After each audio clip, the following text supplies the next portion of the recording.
You're listening to the Huddle Up Podcast with Chad Jensen and Zack Kelberman. Join Broncos Country's deep divers at milehighhuddle.com and sound off. And now it's time to drop some knowledge.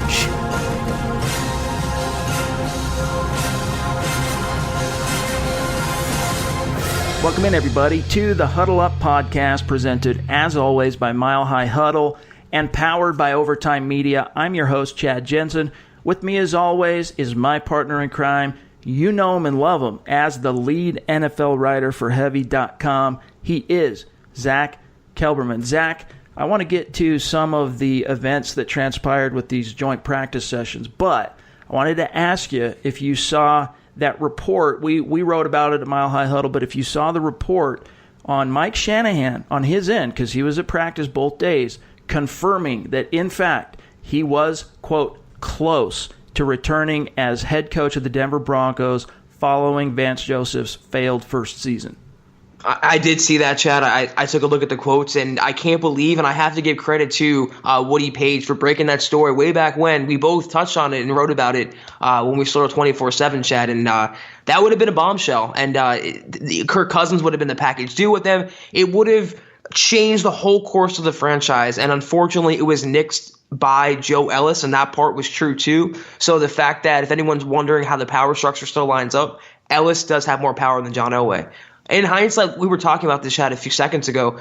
In a roundabout way, it worked out for Denver. I like the fact that Ellis, in hindsight, said no, because for the long-term prospects of the Broncos, Vic Fangio was the better hire. Yeah, let me read this quote verbatim from Shanahan. Broncos PR even gave him an opportunity to hold court with the local media. And that's where this information came out with regard to him being close. Here it goes. He goes, on how close he was to returning, it was broached to him as the rumor, quote unquote, that he had been close to returning as head coach in Denver 18 months ago. And again, this was right after Vance Joseph's first year. John Elway went, oh my gosh, 5-11, this is a nightmare. Reality, it was plain that Vance Joseph was in over his head, and the epitome, all the worst things that could happen with an inexperienced head coach came to the forefront. Elway goes, I got to get an adult back in the room, and had a deal worked out with Shanahan. Now, this was, as Zach said, this was reported by Woody Page at the end of last season. So Vance Joseph's still the head coach in December of 2018. And so that report came out a year after the fact. So now we're 18 months away in real time from when this had happened. Here's what he said with regard to being close to returning. Quote, close. I was close. One thing that has to happen is we all have to be on the same page. One thing you have to make sure of when you are a head football coach is that the owner, the GM, and the quarterback are all on the same page. If it doesn't happen, the chances of winning a Super Bowl aren't very good. Anyway, if that situation happened, I was going to take it. If not, but anyway, I had a great conversation with John, as everybody knows, confirming Woody, and it didn't work out, and sometimes it works out for the right reasons, close quote. So I concur with him. It's interesting, he confirms the report from Woody Page, but I like the way he finished that out, saying basically that, the fact that that Ellis put the kibosh on it could end up being a blessing in disguise, because now you got Vic Fangio 18 months later. Great scoop by Woody Page, and it's very classy by Shanahan to kind of defer to Vic Fangio and give him that compliment. He didn't have to, and he wanted that job, Chad, and he deserved it a lot more than Vance Joseph did. And it would have been a good hire. It would have satiated a lot of the fan base, but in retrospect, looking back, it's good to see they practiced just a little more patience. Unfortunately, suffered through another year of Vance Joseph, but got a coach in Fangio who, for the long run, was the right choice. There's still a few more topics with regard to Shanny that we are going to get to on today's pod. We're also going to circle back and cover a couple of questions from the mailbag on Friday that we were unable to get to. And then also cover what took place, basically, a recap of these joint practices from Friday and Saturday. But first, a quick reminder, and this is especially for our new listeners of the show, make sure you're following us on Twitter at HuddleUpPod. Why? That's the best way for you to keep your finger on the pulse of what's happening with the show in real time at HuddleUpPod. If you're on iTunes and our show is growing at a 15 to 20% margin week in and week out at this point in time, if you're a new listener on iTunes and you like what you hear, hey, give us a creative review and a 5-star rating, even if it's not, a long review. It could be 1 or 2 sentences, 1 sentence for all we care. Give us a review. You guys have no idea how much that helps us on Apple Podcasts. And YouTube, you guys rock. Keep doing what you're doing. Fantasy football fans, you got to listen up. Do you want to join the biggest NFL season-long tournament ever? Of course you do. If you love fantasy football, and we know you do, then you need to enter the $3.5 million Best Ball Championship on Draft. That's right, $3.5 million in real money. It is absolutely enormous. It's huge. It's season-long, but there's no management. You just set it, you forget it. So instead of agonizing over your lineup every single Sunday, Draft does the analysis for you, gives you the most efficient, best odds to win your matchup lineup week in and week out. You do a draft, 16 weeks later, you could be a millionaire. Literally. It does not get any easier than that. It's the highest rated fantasy app, and it's available on the App Store and Google Play, or you can just go online to draft.com. For a limited time only, you can get a free entry into the Best Ball Championship when you make your first deposit. But you have to use our promo code HUDDLE. That's right, a free shot at $1 million just by using our promo code HUDDLE when you make your first deposit on Draft. Also, a phenomenal way to support the Huddle Up podcast. Just search Draft in the App Store or go to draft.com and come play free with promo code HUDDLE. All right, Zach, another aspect from the Mike Shanahan angle that I wanted to touch on, and I wrote about this as well late Sunday, is the fact that John Elway confirmed that Mike Shanahan had his fingerprints on the Rich Scangarello hire. Now, let me just set the stage and remind everybody of the events that transpired last January.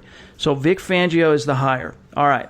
They set about the process of filling out his coaching staff, and they zero in on the quarterback's coach of the San Francisco 49ers, Rich Scangarello.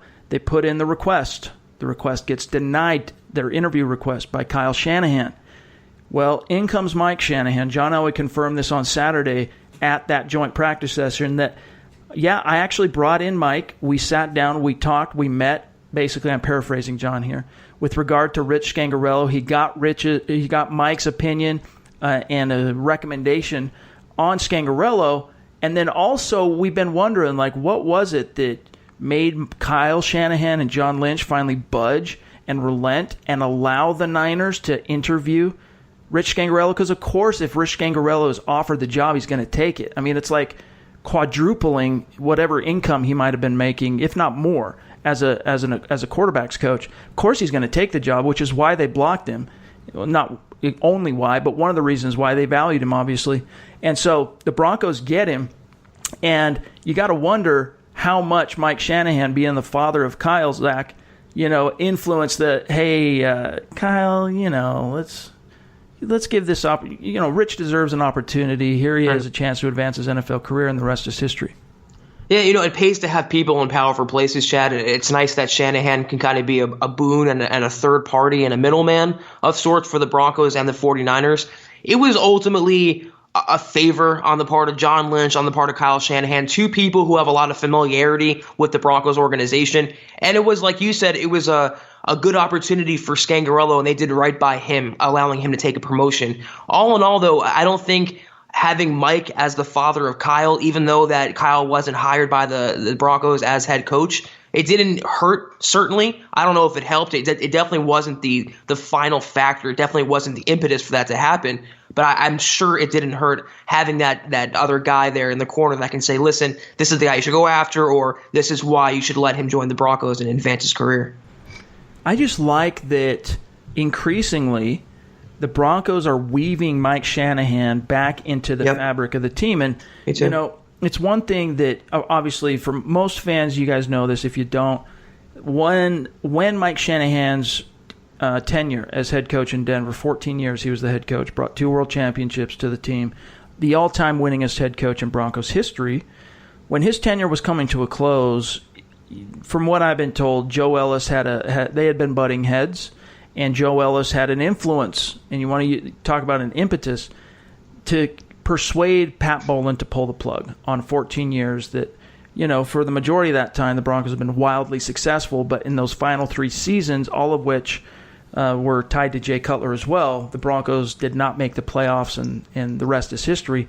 So there was some bad blood, and it's been pretty widely reported that the relationship between Mike Shanahan and Joe Ellis has been a rocky one, and obviously, especially once Pat Bowlen had to step away from the team and the stewardship, if you will, basically the owner role of the Broncos had devolved onto Joe Ellis. Mike Shanahan had been persona non grata. But ever since that moment in which Elway tried to bring Shanahan back, yes, he got kiboshed by Ellis, but somehow that shook things up a little bit because Ellis is seemingly, maybe it's because Elway's now an official president of the team. He's president, no longer vice president, but president of football operations, while Ellis is president and CEO on the business side. I don't know exactly what the reasons are, Zach, but I'm glad to see Mike Shanahan being woven back into this thing because he is an invaluable resource. Even if things go sideways with Scangarello, and we've talked about some of our concerns, not so much doubts, but concerns about him being the OC, never called plays in the NFL before, 5 years of NFL experience coming into this job. There's some concerns there if things don't work out perfectly. And again, he's operating a system that's built on the bones of what Mike Shanahan established in Denver. You got Mike right there for whatever reason, however you might need to lean on him. Yeah, I'm definitely with you, Chad, and it's well said. It's nice to see the Broncos are doing things right and mending fences. They did the same thing with Al Wilson recently. They had him announce a draft pick. Another guy they kind of froze out of the picture and kind of brought him back. I don't know whether it's not because they won the Super Bowl. We know that. It's either this losing streak they're on or Elway doing an about face and looking himself in the mirror, or Joe Ellis, or both, and forging better relationships and kind of creating better football karma out there. But I think it'll come back to benefit them, and it might have already with the hire of Scangarello. It cannot hurt to have Mike Shanahan in your corner. And to see him out there in the field, and he's already still checking out the game and getting back into it like a coach, Chad. He's watching the Broncos practice on a hill and really getting into it. It's nice to see that, and it can only help a young coaching staff, and I say young in the sense that Fangio's a rookie coach, Scangarello's a rookie coordinator. This is a young staff in that sense, and having a veteran presence around like Shanahan or Peyton Manning at practice, it's definitely a boon. And I like, too, that Mike Shanahan also had the coach speak cliche, cocked and loaded, ready to go. Asked about the proceedings on the field during those joint practices. He goes, well, I got to watch the film, or I haven't watched the film yet. It's like, dude, whose film you watching, bro? Where you get? Oh, well, that's right, your son. That's right, he's the head coach of the. Okay, yeah, but it's just it's progress. I like seeing. I mean, Mike should be in the Ring of Fame. Frankly, I'm of the opinion. I had a conversation not too long ago with Doc Bear about this. That I'm of the opinion Mike Shanahan deserves to be in the Pro Football Hall of Fame. Not only because he is one of the premier NFL teams' all-time winningest head coach, but he's one of a very short list of NFL head coaches all time to win multiple world championships with the same team and back-to-back nonetheless. So he should be long overdue in the Broncos Ring of Fame. And I'm hoping someday, Zach, I think he's got a case, not only for his production in terms of wins and losses and the world championships and all that stuff, but also the way he helped take the Bill Walsh West Coast offense of the 80s and put a new spin on it with the zone blocking scheme and all the rushing production that came out of what Shanahan built in Denver in the mid to late 90s that now, I mean, if you look around the league, a half, maybe more, of NFL teams are running a scheme built on that same foundation that Shanahan established. I think you can definitely make the case, Chad.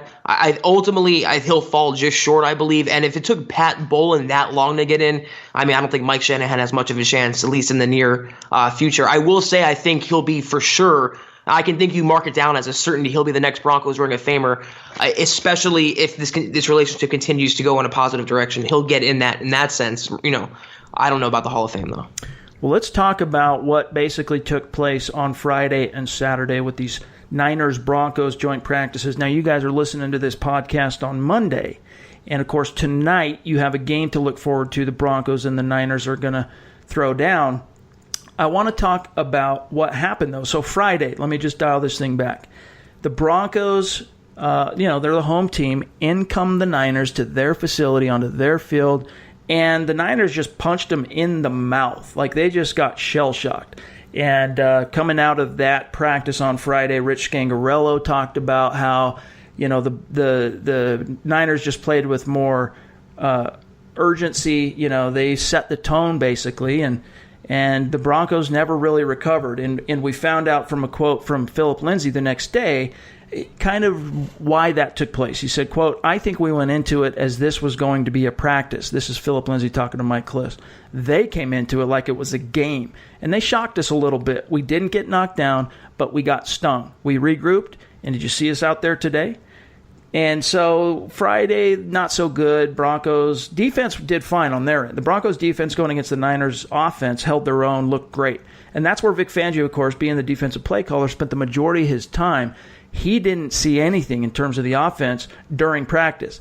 But once he watched the film, he came back Saturday after that practice and said, yeah, it was not good from the offensive side. However, Zach, the good news is the Broncos offensively bounced back in a big way on day 2. And if you listen to Emmanuel Sanders, he says, quote, "This is after the second practice. They won the first day, we won the second day, and we got a game on Monday for the championship." So I'm looking forward to this one. It's perfectly said by Emmanuel Sanders, and I want to echo what Philip Lindsay said because he was on the right track, and it was something I was going to put on Twitter. I wasn't putting any stock into the first practice. I'm not putting much stock into the second practice. They are still training camp practices. As Lindsay said, they are practice. And we're talking about practice here. And not much can be really said about the game tomorrow. So I don't want Broncos fans to read too much into the lackadaisical offense or the fighting that was going on. This is not going to translate over into the regular season. You could have almost predicted certain things were going to go certain ways. And if the Niners came in that charged up and were treating it like a game, Chad, that's just more about them. And the Broncos, to their credit, if they were more even-keeled and not puffing out their chest because they wanted to hit someone else. So this game is going to be exciting, but for one person to read too much into one practice, it goes along with all the other narratives this offseason that it doesn't mean a whole lot. Ultimately, we can't read a whole lot into one singular practice. So if the offense was bad one day, they rebounded the next day. The next practice they have, they'll probably be mediocre. They'll probably be up and down. This is how it's going to go. And I'm just seeing these things on Twitter. I know I'm kind of ranting right now, but a lot of Broncos fans, again, were stepping out onto the ledge like they have with Drew Lock or Noah Fant about these practices, and you just can't read too much into them. Great point. I mean, absolutely salient point. That's the takeaway. And what should encourage fans is that, the Broncos went into it, that first one, like a practice, like you still want to play with intensity, you still want to play with physicality, but at the same time, we're talking about the stakes of a practice. And then knowing that they kind of got bent over on their own turf, they came out, here's the encouraging aspect, they came out on day 2, and they were the ones that set the tone. So they had to. That should be encouraging, and I think it might be, there's so many similarities between these two teams from a schematic and a personnel and a coaching perspective, but it'll be really interesting to see how this particular third preseason game for the Broncos, second for the Niners, shakes out on Monday night. Now, we still have a few questions that we got to answer that were left over from last week's Mile High Mailbag. We're going to get to those on the other side of this break. We'll be right back. This is the Overtime Podcast Network. All right, Zach, there's a few questions that we did not have time to get to, which is rare, on our Mile High Mailbag episode on Friday. So let's get into it because we are your football priests, Zach and I, and each and every week, whether it's Friday, whether it's Monday, no matter what day it is, we're here to provide you the answers and absolution to your burning Broncos questions, and we missed a couple. We just couldn't get to them. So let's dive in here. This question comes from Mace Whitehead on YouTube. Hey, guys, a few questions for you. Number 1, where do you think Joe Flacco realistically falls when ranking AFC quarterbacks? Let's just start with that one for now, Zach. Where does, we can... We don't have it broken down by AFC and NFC to make a nice, easy, convenient list, but is Joe Flacco a top 10 quarterback in the AFC? I mean, we're talking about 16 teams here. I would put him about 8 to 10 or so. I think 8 if he hits where he should hit, if the Broncos think he should hit this season with that supporting cast and he stays healthy and all the stars align. Or it could be 10 or lower in the AFC if he bombs again, if he gets injured. I think that's his range, though. He's not an upper echelon quarterback. He's certainly not among the Bradys or the Patrick Mahomes or maybe even the Phillip Rivers at this stage of his career. He's just not that type. So 8 to 10, I think, is his range in the AFC, realistically. Yeah, I mean, if we put up the top ones in the AFC, we're talking about Tom Brady. We're talking about Ben Roethlisberger. Baker Mayfield. Baker is right. Andrew Luck. There's some studs in the AFC in terms of, Patrick Mahomes, for crying out loud. So Phillip Rivers is there, and you even got some of the middling guys who have shown Pro Bowl caliber in the past, like Derek Carr. I would think that's fair, Zach. I think that right now, in terms of the AFC, you put him somewhere right around the middle, somewhere between 8, 10, and say, hey, look, you got to prove it in 2019 that you can, rank higher than that and be more than that. Let's grab this second one here from Mace. What is the weakest position group on the team? Zach, my answer is inside linebacker. What do you got? Yeah, far and away, I think you can point to some aspects of the offensive line and some of their depth issues there, maybe even tight end, even with fans' presence. But all the injuries taking place and the fact that even on paper with Todd Davis and Josie Jewell, it wasn't blowing me away, Chad. I mean, they're a solid duo, but they're not certainly spectacular at all. So inside linebacker now, and with the starters and the depth issues they have, and considering how of this defense, there's Pro Bowlers and All-Pro talent pretty much at every level, but that level. So for sure, inside linebacker. I would also throw out offensive line depth. However, as Nick Kendall pointed out on the last Building the Broncos podcast, that's a league-wide issue, offensive line depth. So, the Broncos, all they can do, cry me a river, basically, right? Everyone's got that problem. All right, last one here from Mace. He says, do you feel that Coach Fangio's approach is endearing or repelling from a player's perspective? Mace, two things. One, based on everything we've heard from the players thus far, it's more than endearing. I mean, he is getting everybody to buy in. And the big thing I think that concerns fans is when he just tells it like it is about a player publicly to the media at the podium. But at the same time, you think, ooh, what kind of an effect could that have on like a young Drew Lock's psyche, his developing psyche as an NFL quarterback? But it's one of those things, too, that like if you look at Bill Parcells, he was known as a master psychological manipulator in the best sense. Like he knew when to give, the negative to a player in order to inspire the best, when to maybe encourage them is the best way to get the most out of them. All while not allowing the player to recognize till after the fact, till he led him to where he wanted that player to be, that they had, in fact, been manipulated. And I'm not saying in that sense that Fangio is some psychological genius, but he's been in this league for 4 decades.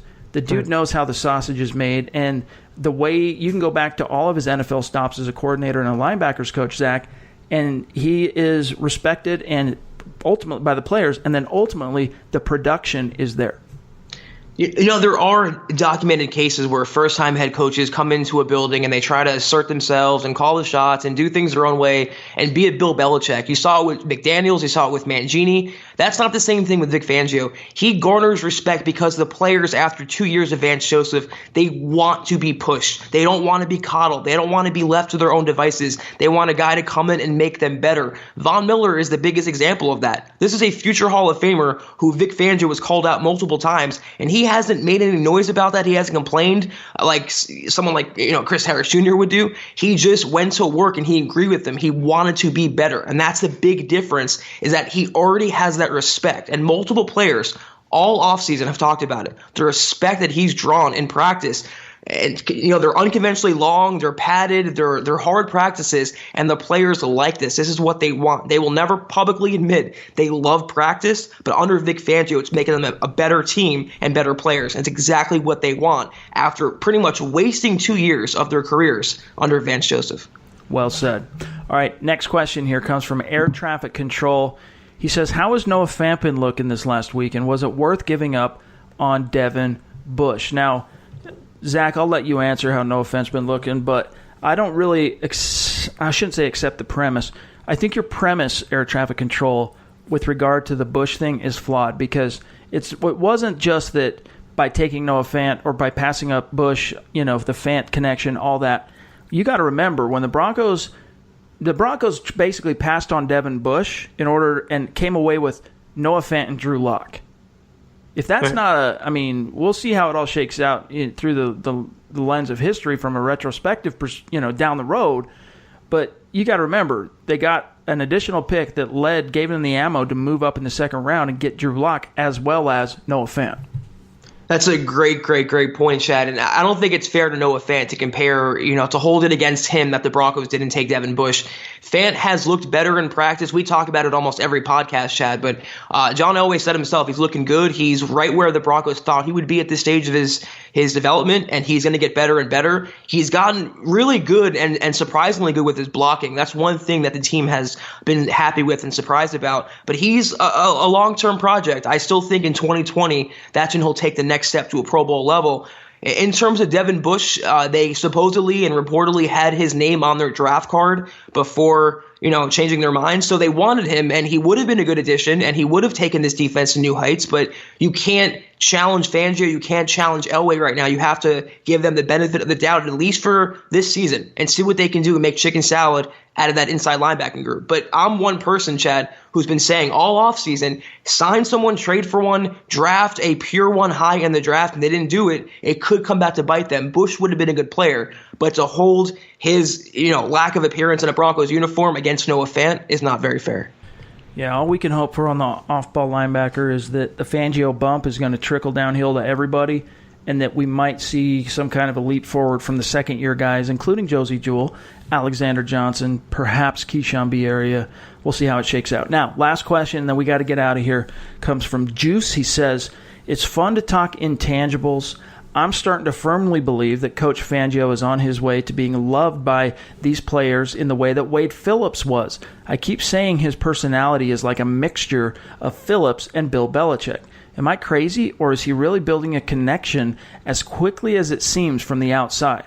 We all know that kind of connection can result in great things. Also, how about an MHH fantasy league? Maybe 4 staffers and 8 randomly selected readers or listeners. Let's tackle that one real quick, and then I'll serve the main gist of his question over to you, Zach. I know Eric Trickle was opening some fantasy leagues. Check him out on Twitter, at Eric Trickle. There might be an opportunity for you there, Juice, if you're interested in that. And this is something we've done at Mile High Huddle before, where we've had premium subscribers, VIP subscribers.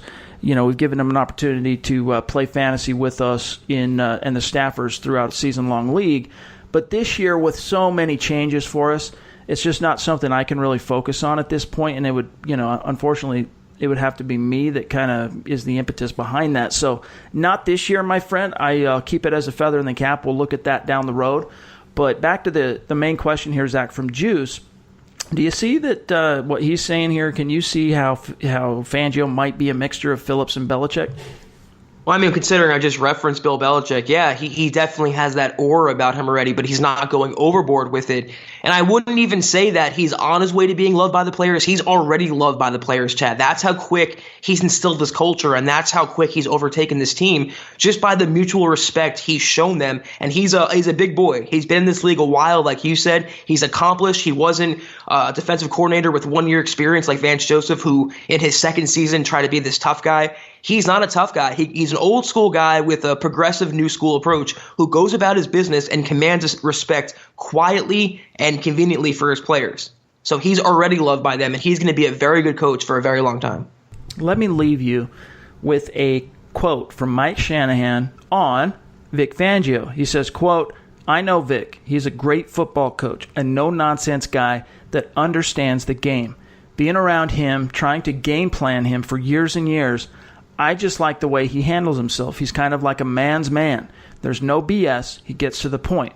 I think players will follow him very quickly. That's from Mike Shanahan on Vic Fangio. But hey, that's going to do it for today's episode of the Huddle Up Podcast. Zach and I will be back in the saddle tomorrow with a gut reaction to whatever takes place tonight on Monday Night Football, so stay tuned for that.